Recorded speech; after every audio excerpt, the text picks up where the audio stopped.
Here's something I want you to think about for a second. Imagine you are drowning, not metaphorically, actually drowning, and there are 20 people standing on the shore. They all see you. They all acknowledge you are drowning. Some of them are shouting encouragement. Some are holding press conferences about the importance of water safety. A few are actually reaching into their pockets looking for something to throw. But none of them, not a single one, has actually thrown a rope. Now, at what point does the acknowledgement of your problems stop being support and start being something else entirely? That is the question sitting at the center of one of the most consequential stories unfolding right now. It involves Ukraine. It involves Europe.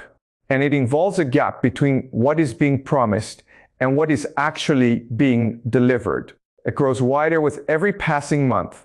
Now, I want to pull you back from the political framing for a moment, because most people watching this story assume it is about ideology, about whether you are pro-Ukraine or not. And that framing completely misses what is actually interesting here. This is not a story about politics.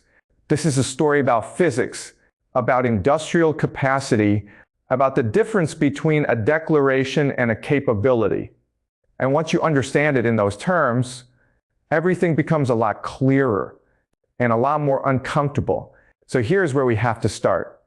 Any country that depends on military alliances for its security is fundamentally dependent on those alliances being reliable under pressure. That sounds obvious, but here's what is less obvious. The reliability of an alliance is not tested when things are going smoothly. It is tested exactly when they are not, when the cost of showing up is real, when the contribution required is something that actually hurts. And what we are watching right now with Europe and Ukraine is precisely that test playing out in real time. Now think about this. Europe as a collective, 27 EU countries plus the United Kingdom, represents an economic bloc that rivals any other on the planet. Combined population, combined GDP, combined industrial output. On paper, this is an enormous concentration of wealth and capability.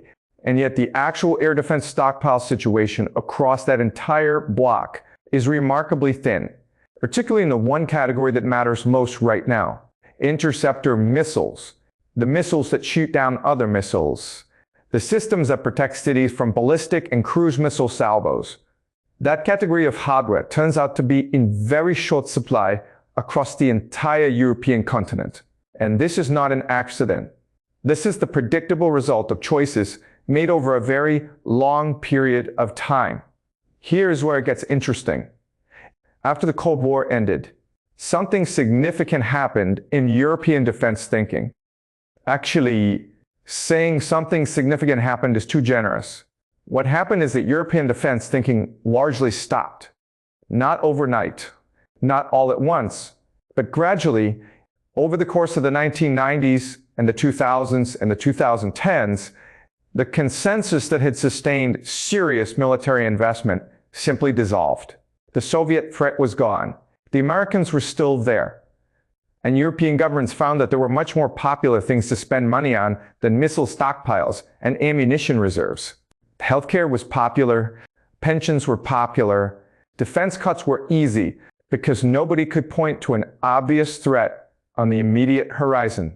Germany is probably the most striking case study here. The largest economy in Europe, the country with the most to lose from a destabilized eastern neighborhood. Germany spent roughly 3 decades deliberately allowing its armed forces to atrophy. Not enough equipment, not enough readiness, not enough of basically anything that would be needed in a real conflict. This was not incompetence exactly, it was a choice, a rational choice given the political environment of the time. But rational choices in one context have consequences in another. And those consequences are now showing up in a very direct way. Because here is the numbers situation. And numbers do not lie, even when politicians do. The interceptor missiles most relevant to Ukraine's defense problem, the ones capable of engaging ballistic missiles traveling at extreme speeds, were produced on lines scaled for a post-Cold War world. a world that assumed nobody would actually be fighting a sustained air defense campaign in Europe. Those production lines are now scrambling to catch up. But manufacturing these systems is not like manufacturing cars or consumer electronics. These are extraordinarily complex precision weapons. Long supply chains, specialized components, quality requirements that cannot simply be scaled up in a quarter. One major American defense manufacturer has announced plans to significantly increase production capacity. The target timeline for that expansion stretches years into the future. Years, not months. And even those future production numbers, as ambitious as they are, may not be enough to meet demand across all the theaters where these systems are being consumed.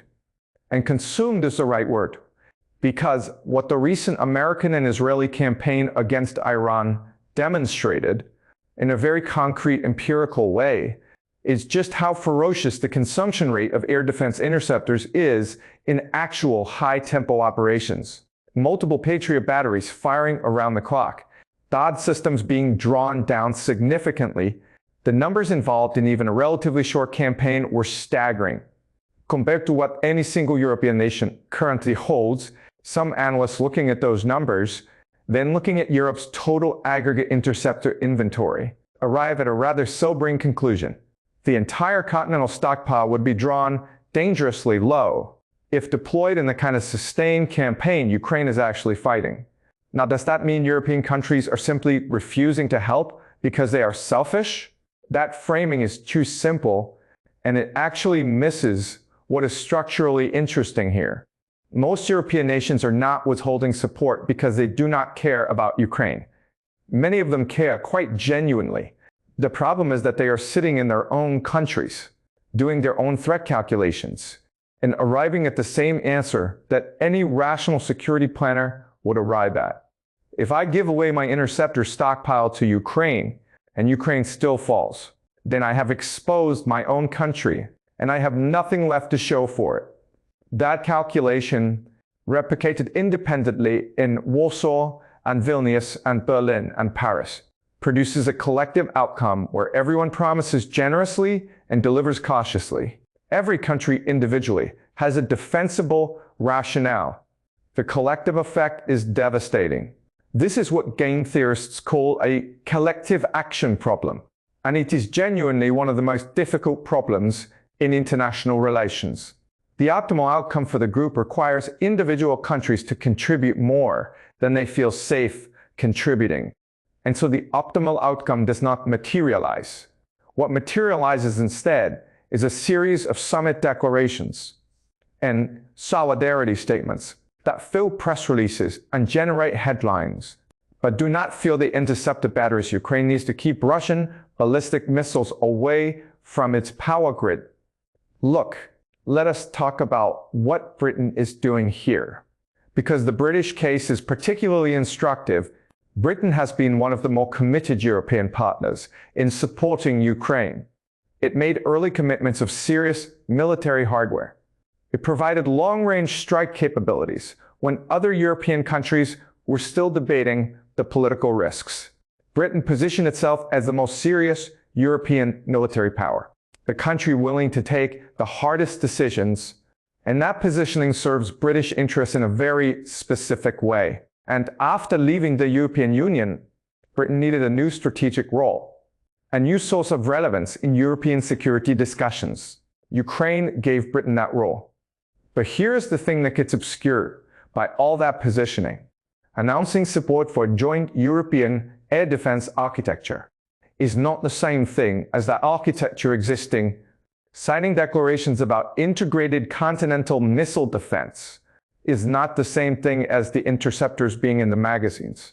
Britain can be the most rhetorically committed, the most diplomatically active, the most strategically serious voice in the room, and still not have the physical hardware to fill the gap in Ukraine's defensive shield.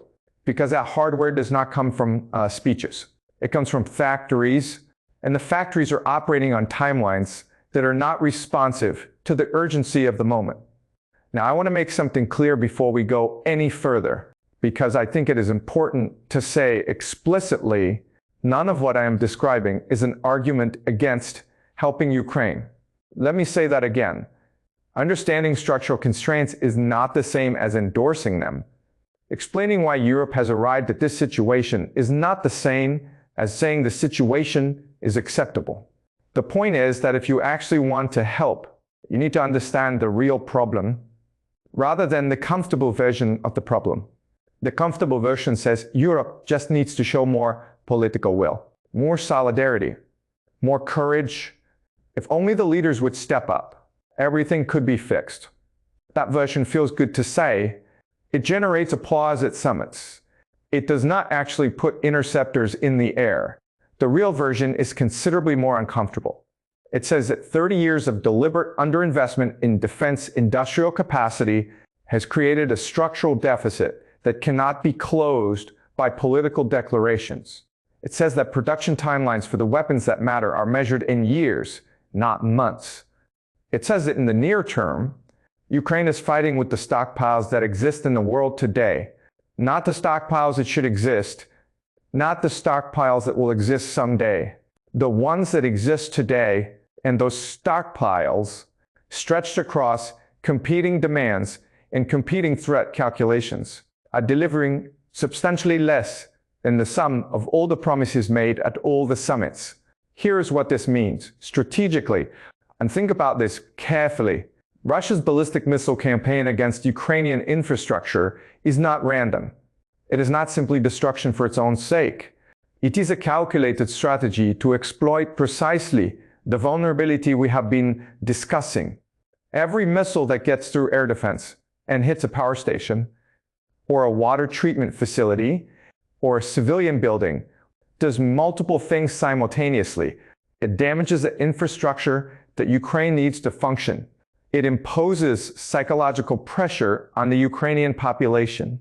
It tests and gradually exhausts whatever interceptor inventory Ukraine has remaining. And it signals to Ukraine's partners that their support is not keeping pace with the assault. That is a strategy, guys, a coherent and patient strategy designed to win a war of attrition at the level of air defense capability. And it appears to be working on this specific dimension. Now, one possible explanation for why Europe has not moved faster is bureaucratic inertia. Procurement systems designed for peacetime, decision cycles calibrated for environments where urgency is measured in months, not days. Another explanation is the nuclear dimension. Some European governments appear genuinely cautious about escalation dynamics, because providing better air defense means Ukraine survives longer and fights more effectively. And that has implications for how Russia calculates its options, whether that caution is strategic wisdom or convenient rationalization, is something analysts genuinely disagree about.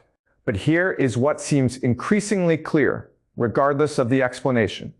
The gap between what Ukraine needs and what it is receiving in air defense capability is not closing. It may actually be widening. The consumption of interceptors in active operations continues. The production of replacements proceeds on industrial timelines. The political will to draw down European national stockpiles to dangerous levels has not materialized. And the American posture has shifted significantly. Washington is now oriented primarily toward other theaters and other priorities.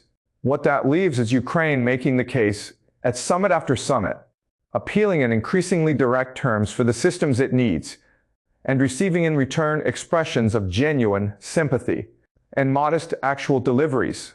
Some analysts suggest this ends through negotiation before the air defense situation becomes completely untenable. A ceasefire that stops the missile campaign by stopping the conflict. Others suggest that the European rearmament programs now underway will eventually produce enough capacity to matter, even if too late for the immediate crisis. Still others point to potential technological alternatives, cheaper and faster to produce interceptor concepts that might change the economics of the problem over time. All of these are possibilities. None of them are certainties. What is certain, or at least what seems close to certain, based on the structural logic we have been walking through, is that the present arrangements are not adding up to a solution on the timescale that matters. The fire is burning now. The bucket is being assembled for delivery sometime in the next several years. That is the situation as it stands. And I think the most honest thing you can say about it is this. Europe is not failing Ukraine out of malice. It is failing Ukraine out of a structural deficit. That is the direct consequence of choices made across decades. The bill for those choices has arrived. It is arriving in the form of Russian missiles hitting Ukrainian cities. In the payment plan that Europe is currently offering, announcements today, capability eventually is not matching the timeline of the invoice. Whether that changes, whether something breaks the current equilibrium and produces a genuinely different outcome.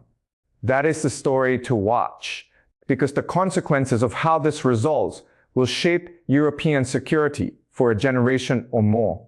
This is not a story with an obvious ending, but it is a story where the structural logic points in a direction that nobody watching it closely can feel entirely comfortable about. Watch this space.